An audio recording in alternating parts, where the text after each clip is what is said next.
the Medical AI Podcast.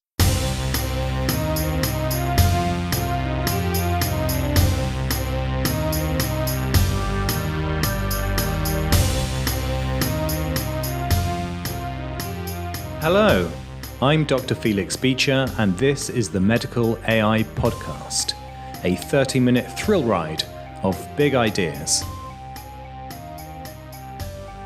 We talk to a range of top guests, from industry innovators to scientists to philosophers. This is brought to you by Informatech, where I'm the head of healthcare technology. The biggest beast in the jungle of medical AI is GE Healthcare. It has the largest market shares and the largest number of FDA-approved medical AI products. This includes algorithms for MRI image cleaning, detection of collapsed lungs, diagnosis of breast cancer. So where GE Healthcare is going with medical AI really counts, and people should listen carefully.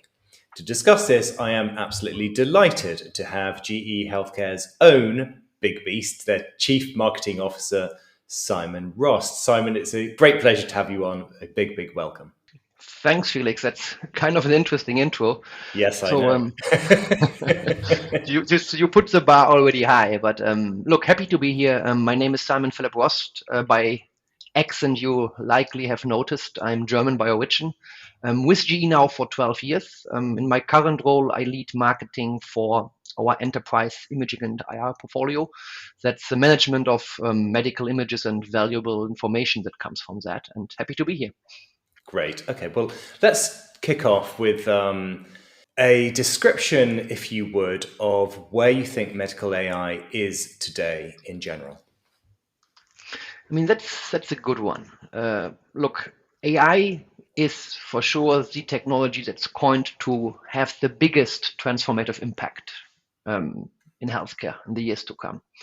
And I believe that basically this is because of two reasons. One is because you have got a very scarce resource, which is a healthcare professional. And on the other hand, you have a resource that's abundant, which is data. Right. And if we could find insights and wisdom in this data to help to ease the job of the healthcare professional, that's what it's all about. Right. If you look where we stand today, I would say we are still in a nascent phase. Right. This technology is powerful, but it didn't find the way yet into clinical mainstream practice. I mean, there are several, let's say, hurdles for that, but that's what I would say. It is in the nascent state. It is a very powerful tool that will basically change the way how we provide healthcare. So could you give some example of how AI has advantages over current or conventional methodologies in medicine?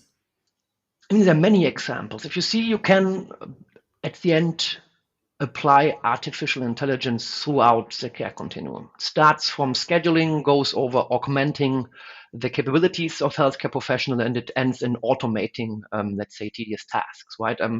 Typical use cases that we see right now is you can use artificial intelligence to augment, for example, the reading capabilities of a radiologist, or use it as a second opinion because algorithm can provide a more accurate interpretation of medical images today. Second use case is triage. I mean, a concept coming from the French Civil War, very prominent right now in the current COVID crisis, where you say one individual is severe ill, so treat him or her first. It gives AI can be used in clinical decision support. It can be used to automate detection, right? You can basically automate diagnosis by automatically detecting abnormalities in medical images. I mentioned automation and workload assignment, right? That's a powerful use case. And I mentioned also the scheduling paradigm. So AI can be used to detect late shows and so-called no-shows based on data. So these are all tangible examples where algorithms make a difference today and are impacting the way how we deliver health and care. Okay, good. So look, we will dive into some use cases in a bit more detail, but Before we do that, why don't we talk about the big challenges that GE Healthcare is facing or the field is facing with development and deployment of medical AI systems? I mean, that's a good one, right?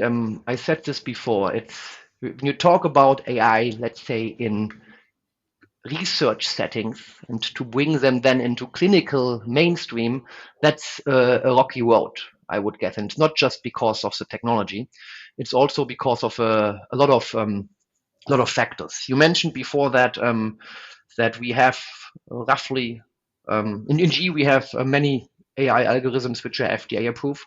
We count over 500 AI algorithms today, which are approved by the US Food and Drug Administration, and roughly a little bit less than 400 of these fall into radiology, which is one of our main space. Mm-hmm. When we take this as an example and to see how adoption of these algorithms are happening and what's hindering, I would say our industry is behind other industries, right? If you see adoption of AI, Accenture published something called the AI Maturity Report, and you see that that other sectors basically are way ahead, like the tech sector, telecommunications, and healthcare ranks in the bottom, way below average in adoption. I believe there are various factors for that. For this, one is the missing interoperability. So systems are not talking to each other. Data is somewhere in siloed system within the healthcare system. To free up this data, which is needed to develop and deploy AI, that's still one of our major challenge, likely the biggest one that we have.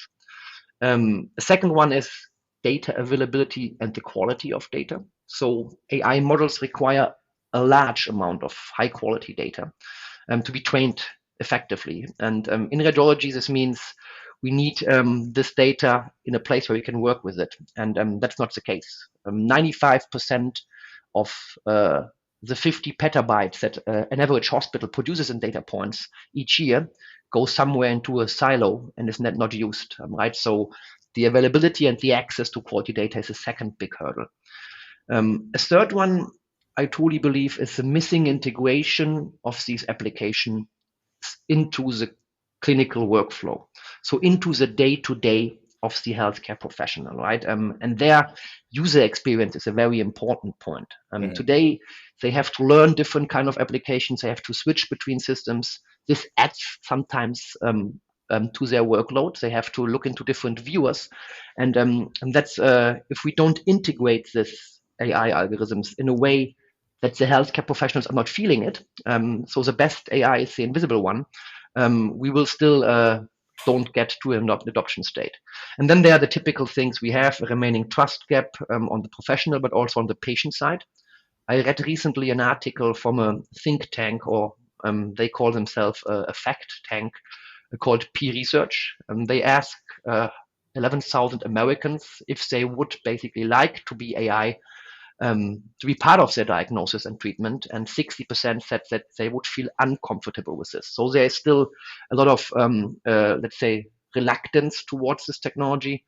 And other hurdles are regulations. I mean, we have to regulate artificial intelligence. It's not something which we can avoid. It's important because we treat with likely the most important good, which is your health. But it's still also hindering us in ways. And then the last one is the missing, let's say, model of value exchange. So do I get paid for using AI? Yes, no. If we don't solve these issues, I believe we will not accelerate the adoption. So in a nutshell, it's interoperability, it's data availability and quality, it's the seamless integration into workflows, it's addressing the trust gap, regulations and reimbursement. These are the main, let's say, hurdles that we have to address. Okay, that's a fantastic summary. And I suppose in a way what that comes to, or what that adds up to, is a situation in healthcare where we're dealing with a phenomenally complex set of institutions, data, processes, all coming together, and it's a very difficult thing to change. 2 point, yeah. I mean, I always say there are few sectors which are as challenging and complex, but at the same time as fascinating as healthcare. Yes. But it's a 2 point. I mean, we are in in very interesting times Yeah. in our sector. Absolutely. Okay, let's look at some specific use cases just to give people a flavor of the kind of areas in which GE Healthcare is involved with medical AI. So, could you just give us a brief overview of use case number one? I mean, look, for me, it's always, if you think about innovative technologies in healthcare, such as AI is, it always helps to ask yourself three questions. The first one is, where in the healthcare system is the algorithm applied? Is it at the point of care? Is it on the departmental level? Is it across the entire healthcare system? So where is my algorithm actually doing the work? The second one, second question I ask, which is very important, is what is it doing for the healthcare professional? So how is the algorithm supporting the healthcare professional? And the third question would be, what's the outcome, right? That's how I look always if I think about technology.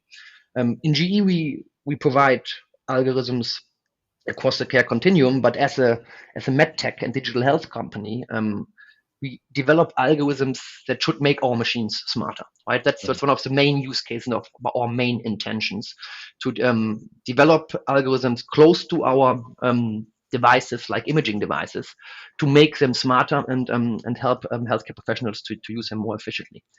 A good example here is our AR Recon DL technology. It's a prime example when it comes to what we call pixel AI.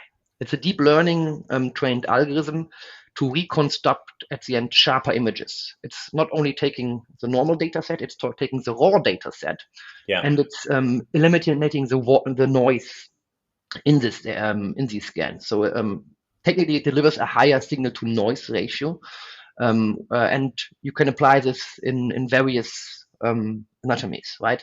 In short, it's an algorithm that gives you better images in less time, right? That's in the magnet resonance imaging space. Yeah, we have customers who apply this across the board of exams, and they see that they can reduce scan times between 30 and 50%. Right, this gives them sometimes even one more exam an hour, which is a very prime use case. And doing that, they have the same or even better quality of images, right? So it's two things here. I get a higher throughput on the one hand, and on the other hand, the radiologist has higher clinical confidence because the scans are better in quality. And that's one very tangible example of how we are applying a deep learning algorithm in our close to our MRI machines today. Okay, let's talk about use case two, which is quite different from that, isn't it? So could you explain something about that? And the second one that I want to highlight here is what we call so-called no-show and late show detection. Right, so you can use algorithms on a departmental level. Again, for example, in radiology, detecting how likely, for example, Simon Rost is to show up to an exam at 8 o'clock in the morning. Right, and why is this important? Because if you just take the UK as a market today, as a healthcare market, there are more than there's a backlog of patients who need treatment or diagnosis of 7 million people.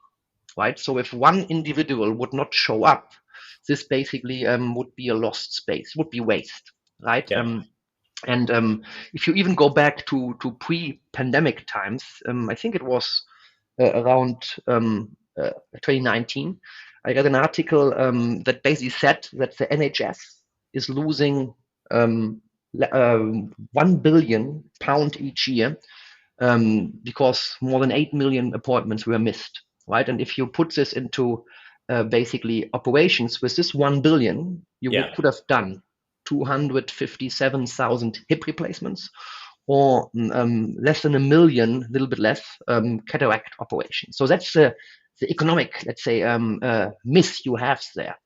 This algorithm basically uses various variables regarding the patient history, regarding it could involve even weather, traffic data, and these kind of things to detect what's the likelihood of an individual to show up or to show up late to an exam.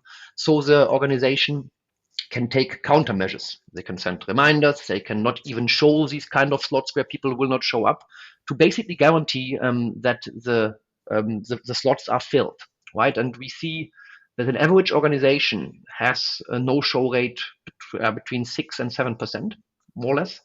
And if you apply this kind of technology, we see that customers of ours were able to bring this no-show rate down by 70% from time to time. For example, for one customer of ours was able to bring it down from 4.6 to 1.2%.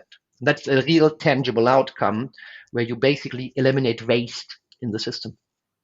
I see. It's fascinating. One of the reasons that is fascinating to me is that it's got nothing fundamentally to do with healthcare, right? It could be applied in all sorts of contexts to make booking appointments more efficient, I would have thought. No. I mean, this technology for sure is used in different sectors, right? It's used in the airline industry quite prominently, in hospitality when you book your table. The difference, though, which is very important to mention, Felix, is that healthcare is a very specific and a very special sector, and sometimes we can learn from other sectors. Sometimes we have specificities that apply to us, right? For example, you cannot, like in an airline, double book an OR, right? Because this would limit the access to healthcare. So yes, this technology is used in other sectors as well, but we have to also factor in the specificities of our sector here, right? So, you're right. This is a technology that also could apply in other sectors. We even learned from time to time. We have an acceleration program where we work together with the industry. So with the big techs, with startups, with healthcare partners to accelerate innovation. And there we had use cases where we had these technologies coming from other sectors approaching us to see how they can make a difference in healthcare. Yeah. Okay. All right. Let's come to the third use case, which again is very different. And I love these differences because it's a testament to the flexibility with which AI technologies can be applied, right? So could you talk a bit about that? Sure. I mean, the first one I explained was mainly at the point of care, right? Where you apply an algorithm during diagnosis. The second one was more on a departmental level, where you look into the radiology and the scheduling. The third one applies across the entire healthcare system, right? We have something called command centers, which apply prescriptive analytics and algorithms to basically provide what we call real-time healthcare. So it is telling you the real-time status of patients and critical resources within the hospital system, and also predicts when, for example, certain kind of resources are not available.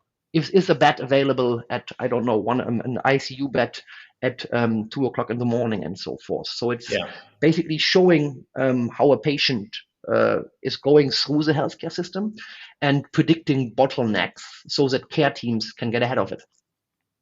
And that's basically on an entire system level. So if you look into these three use cases, the beauty is that you can apply them throughout healthcare organizations, at the point of care, at a departmental level, and also at an entire system level. And that's what the beauty of this technology is.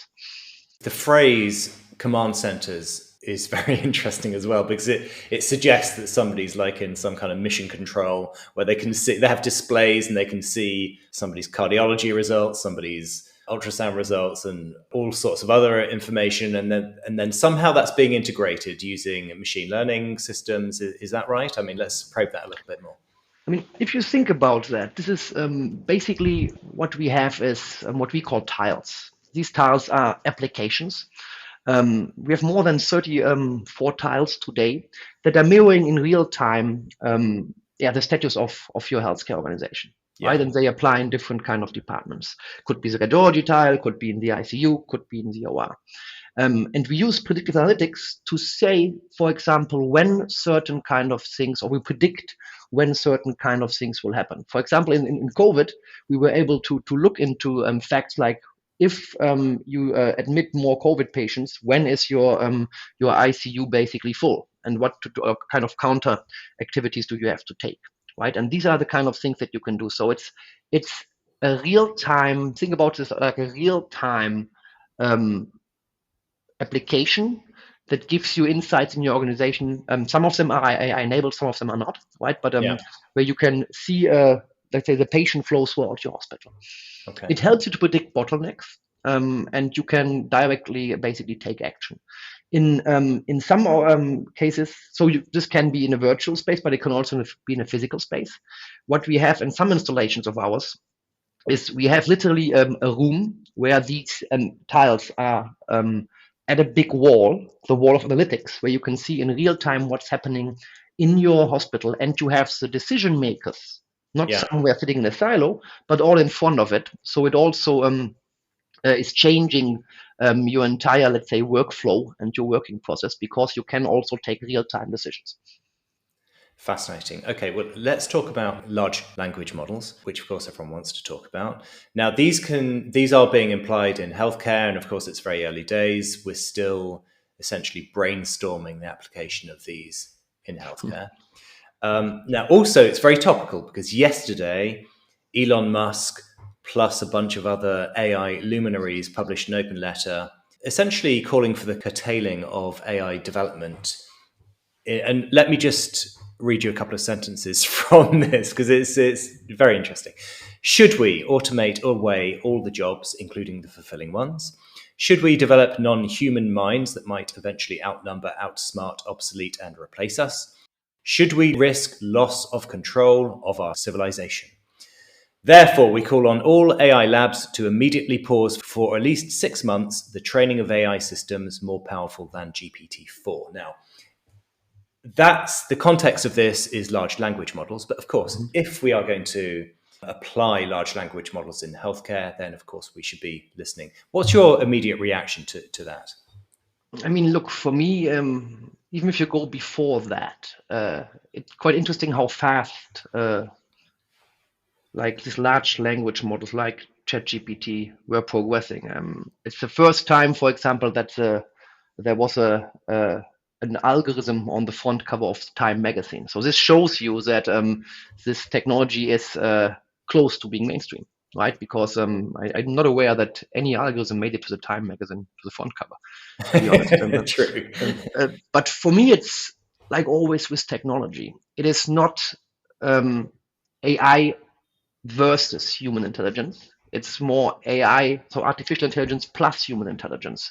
We have, in the long run, we have to learn to live and to use this kind of technologies. That's maybe the first call to action. Also for myself, what I do is I try to get used to it, and I try to get my hands basically dirty with these kind of applications, trying them myself. So in healthcare, you cannot try this everywhere, but I think there's a big potential for these kind of technologies like large language models. I mean, the first one is it's very good in basically summarizing medical information, right? You can summarize a medical record of a patient with this in a matter of seconds, right? And you get family history, symptoms, lab results, all together in one point of view.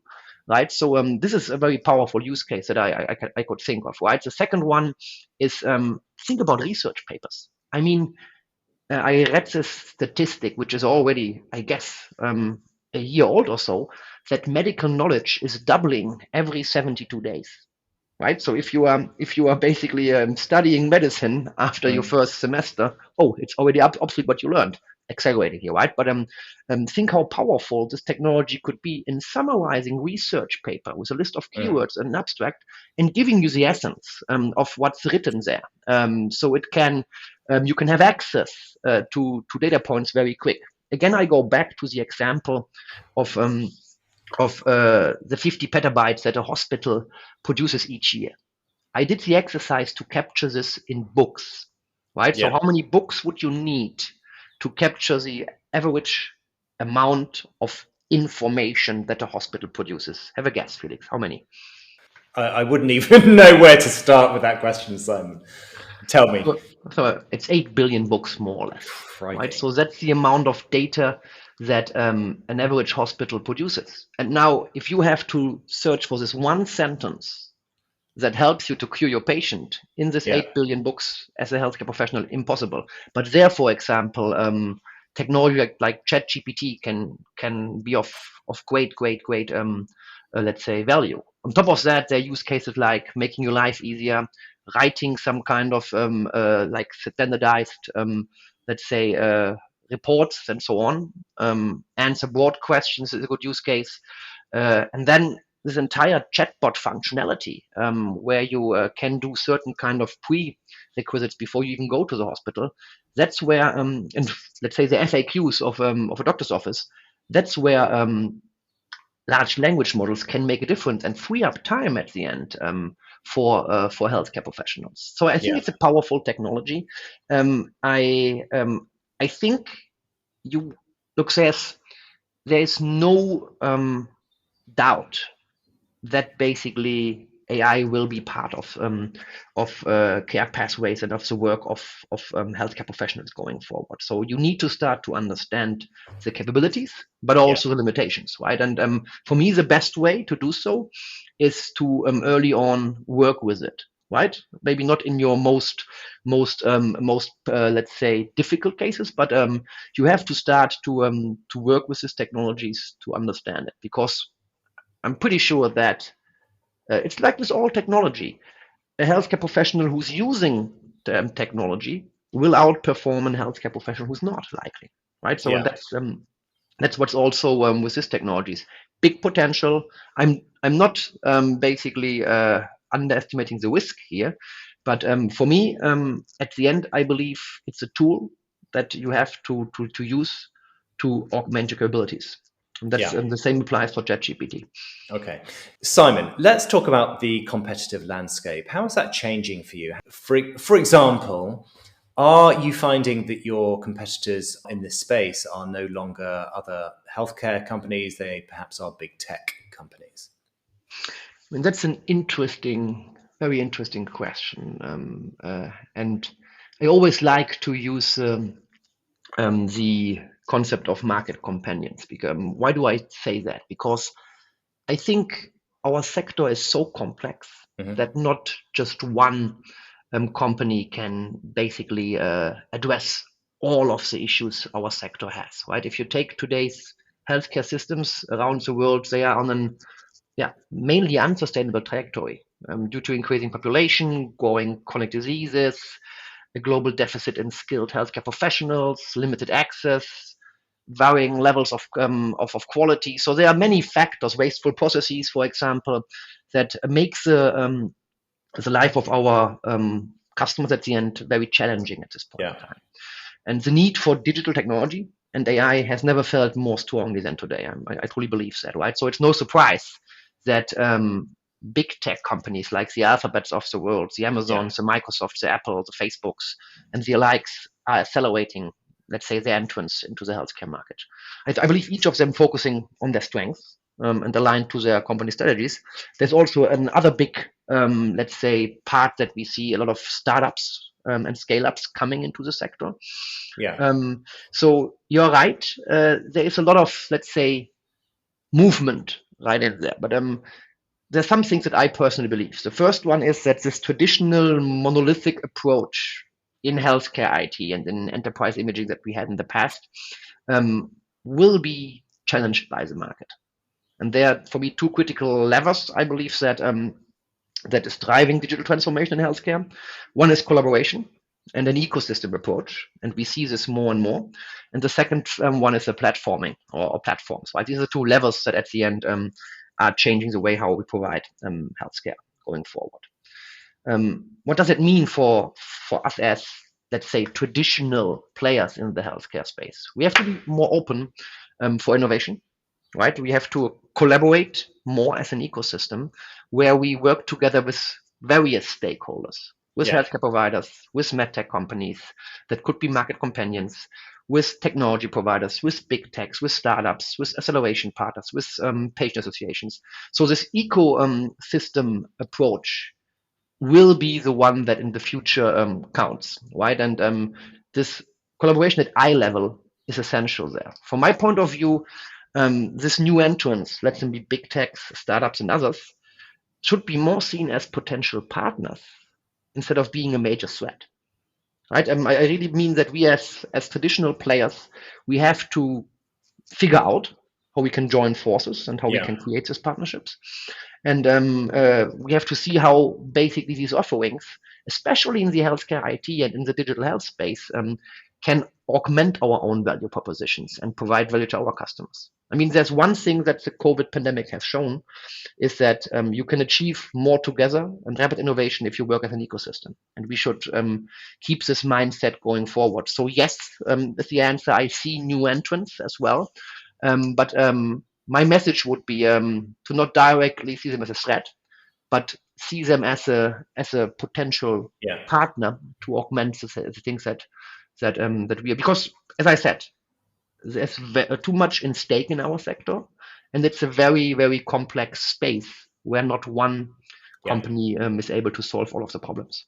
Well, I suppose in a way we have already touched on a really great example of this, namely embedding large language models into all sorts of medical technologies, right? Large language models were developed by not a healthcare hardware company, but by a software company that's actually got nothing to do with healthcare.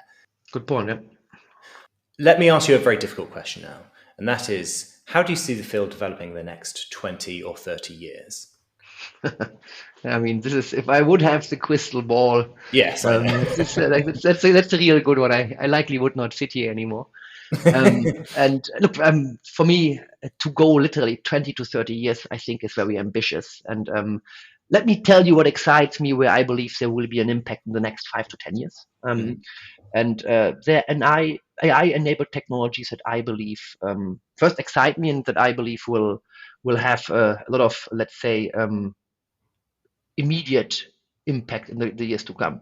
One is we talked about advanced imaging analysis. I think this will continue, right? Because as we generate more data points, we can also train our models to be better, right? So the degree of accuracy and speed will even accelerate here, and we can have faster and more accurate diagnosis. So detecting diseases earlier when they're still treatable, or even going into the prevention stage. This is a result of that. The second one I think is around everything which is personalized medicine. Yeah. If you think about how many data points you are generating every day with your smartphones, with your wearables, with your trackers that some people use, with patient-reported outcomes, this is very powerful information. And if you can stitch it all together, if you even think about further things like genetics and lifestyle data, there's so much power in there to basically go from sick care to true healthcare, because you are able to predict earlier and prevent diseases. I also believe that virtual assistants, and we talked about this, and chatbots have a real future, because some of those, when you interact with them, you don't even feel that this is a machine you interact with, but they take waste out of the system and they free up time from human beings to focus on where they are best, diagnosing and treating disease, right? So that's a big one. I think the entire field of predictive analytics, where you can predict patient outcomes based on historical data, has a lot of, let's say, growth potential. Robotics and surgery specifically is also a growing field where AI is used to guide basically surgical robots with a very high precision and accuracy in surgical basically procedure, reducing the risk of human error at the end. We talked about natural language processing and large language models, where you basically can tap into this unstructured data and mine for information there. And as one very field that also excites me is everything that is remote patient monitoring and shifting basically care out of the hospital, right? With wearable devices, mobile health applications, AI can analyze patient data, again, in real time, and alert healthcare providers if there are any abnormalities, and the patient doesn't have to be in a hospital, right? So you're shifting also care outside of hospital, but what's needed. Plus, you involve the patient in the care pathway, right, and in their treatments. For me, I truly believe that there will come a time where patients will ask that digital technologies and AI is part of their treatments. And look, crystal ball question. Again, if I believe healthcare in the future will be more patient-centric due to AI. It will be partly virtual. It will be data-driven, so more accurate. It will be precision-oriented, and it will be outcome-based. This is, if you summarize it, what I believe this technology will lead to in the future. Okay, so you are a true optimist, Simon, and I assume, therefore, that you're not a signatory to Elon Musk's open letter to humanity, right? I mean, I would not discharge the risks and also the ethics that we have to take into account to have a Yeah. fair technology. But it is like with every technology. I mean, in the past, I don't know when this was, but I saw an interesting article, or it was a visualization where I think it's in LinkedIn or somewhere where I saw that, where basically in the past teachers wanted to forbid calculators because they were some kind of let's say threats to our intelligence, right? You're right. And maybe we are in a similar situation here. Yes, you have regulate, you have to take all of the ethical risks into account, but again, I think that the potential of this technology outweighs the negative risks in the long run, right? But Yes. I don't want to downplay the risks here. So that's something where regulation has to happen, where standardization has to happen, where we have to find also codes of conduct, right, to use with this technology. But we have to find a way, I think, to live with it and embed it into our day-to-day.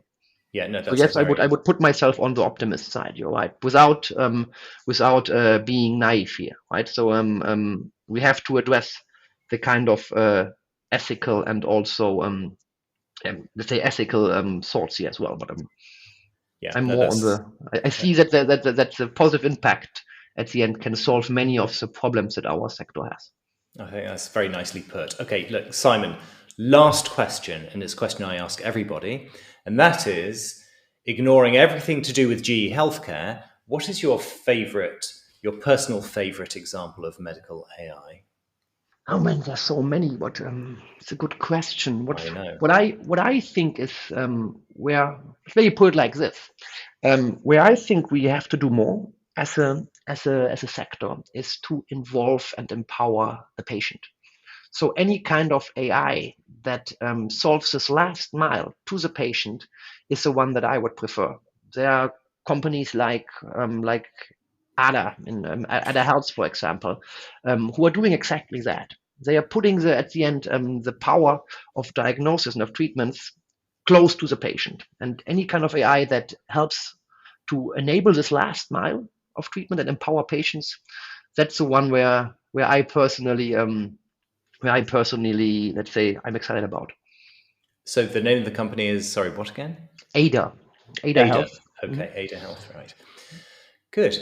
Okay. Well, look, Simon, we have covered a huge amount of ground, and I think you've done a magnificent job of introducing some really, really interesting ideas. So I'm very, very grateful to you. Thank you so much for coming on, and hopefully we will speak again another time. Thanks for having me, Felix. Cheers, Simon. Bye-bye. Thank you for listening. I'm Felix Beecher. Ping me on LinkedIn for more information on Omdia's services in healthcare technology. See you next time.